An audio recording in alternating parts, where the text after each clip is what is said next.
ఈరోజు కథైతే చాలా ఇంట్రెస్టింగ్‌గా ఉంది. పారిజాతం అందరిలో పెట్టిన డౌట్ ఏంటి? మళ్ళీ కార్తీక్‌ని అందరూ ఎందుకని నిలదీశారు? కార్తీక్ ఎలాంటి సమాధానం చెప్పాడు? అండ్ జ్యోత్స్న ఎలా నిజం తెలుసుకుంది? ఇదంతా కూడా నేను మీకు షార్ట్‌కట్‌లో సింపుల్‌గా చెప్తాను. సో, ఇలాంటి డైలీ అప్డేట్స్ కోసం ప్లీజ్ సబ్స్క్రైబ్ చేసుకోండి. చాలామంది చూస్తున్నారు కానీ సబ్స్క్రైబ్ చేసుకోవడం లేదు. అండ్ ఈరోజు ఏం జరిగింది అంటే మొత్తం అందరూ కూడా హాల్లో ఉండి ఇక మాట్లాడుకుంటారు కదా. అందరూ కూడా బిడ్డ బాగానే ఉందని చాలా హ్యాపీగా ఫీల్ అవుతూ ఉంటారు. ఇక పారిజాతం మీదంతా కూడా వీడియో తీసి జ్యోత్స్నకి లైవ్ పంపిస్తూ ఉంటుంది. క్లియర్గా కనిపిస్తుందా అని అంటూ ఉంటుంది.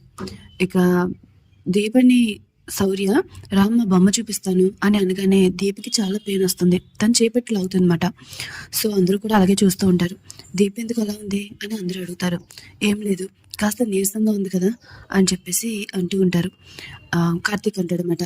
ఇక బాధ్యతం బయట ఉంటుంది కదా, తన హస్బెండ్ వచ్చి ఇక్కడేం చేస్తున్నావు అని అడగనే ఏముంది, తను చాలా బాధగా ఉంది కదా కాంచన, కాబట్టి ఓదార్దామని వచ్చాను. మీకు ఇందులో గుడ్ న్యూస్ చెప్పిన శౌర్య ఐ మీన్ దీప కడుపులో బిడ్డ బ్రతికే ఉందంట, తను అబార్షన్ చేయించుకోలేదంట అని చెప్పి పారిజాతం అంటుంది. ఇది నిజంగానే మంచి న్యూస్ అని అతను చెప్తా ఉంటాడు. ఇందులో కార్తిక్ కూడా బయటకు వస్తాడు. ఏంటి దొంగచాటుగా మా మాటలు వింటున్నావా, నువ్వెప్పుడు మా మీద నిఘా పెడతావని నాకు తెలుసులే అని కార్తిక్ అంటాడు. ఇక అందరూ కూడా లోపలికి వెళ్తారు.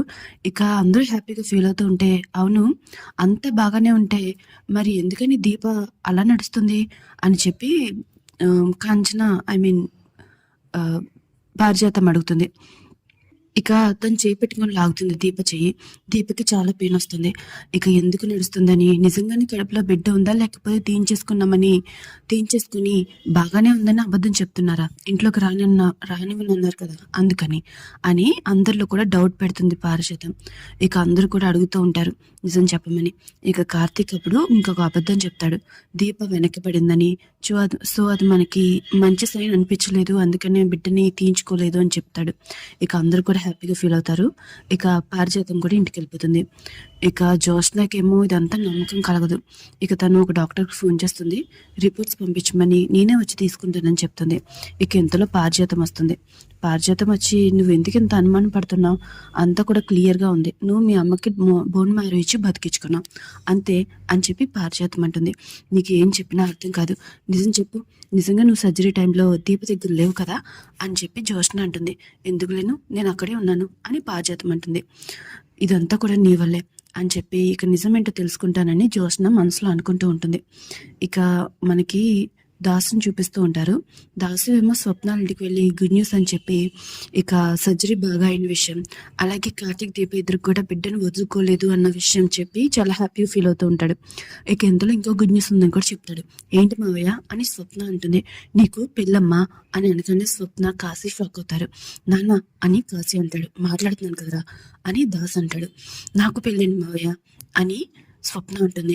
మరి మీరిద్దరు విడాకులు తీసుకుంటున్నారు, తర్వాత ఏమో నీకు మంచి సంబంధం చూసి పెళ్లి చేయాలి కదా, అందుకే నేను మీ నాన్న వెళ్ళి ఒక సంబంధం చూసాను, అబ్బాయి చాలా మంచివాడు, నేను చూడగానే ఓకే చెప్పాడు, రేపు వస్తున్నాడు, చెల్లమ్మ రెడీ చెయ్యి అని చెప్పేసి దాసు అక్కడి నుంచి వెళ్ళిపోతాడు. స్వప్న అయితే చాలా బాధపడుతూ ఉంటుంది. ఇక కార్తీక్ దీప మాట్లాడుకుంటూ ఉంటారు. దీప ఏమో చాలా అప్సెట్గా ఉంటుంది చూస్తున్న విషయంలో. అసలు భయపడద్దు, మనకి మంచి జరిగింది అందరూ ఆశీర్వాదం వల్ల, సో నువ్వు ఇక హ్యాపీగా ఉండాలి, చూసుకుందాం అని కార్తీక్ అంటాడు. నువ్వు ఎన్ని చెప్పినా ఈ జ్యోత్స్న విషయంలో నాకు భయంగానే ఉంది, తను ఏదో ఒకటి చేస్తుంది అని దీప అంటుంది. ఇక ఇద్దరు కూడా ఇలా వర్రీ అవుతూ ఉంటారు. ఇక్కడితో ఈరోజు కథ కంప్లీట్ అవుతుంది. సో ఇలాంటి అప్డేట్స్ కోసం సబ్స్క్రైబ్ చేసుకోండి. ఇంకా మీకు ఎలాంటి అప్డేట్స్ కావాలనేది కామెంట్ చేసి చెప్పండి. Thanks for watching.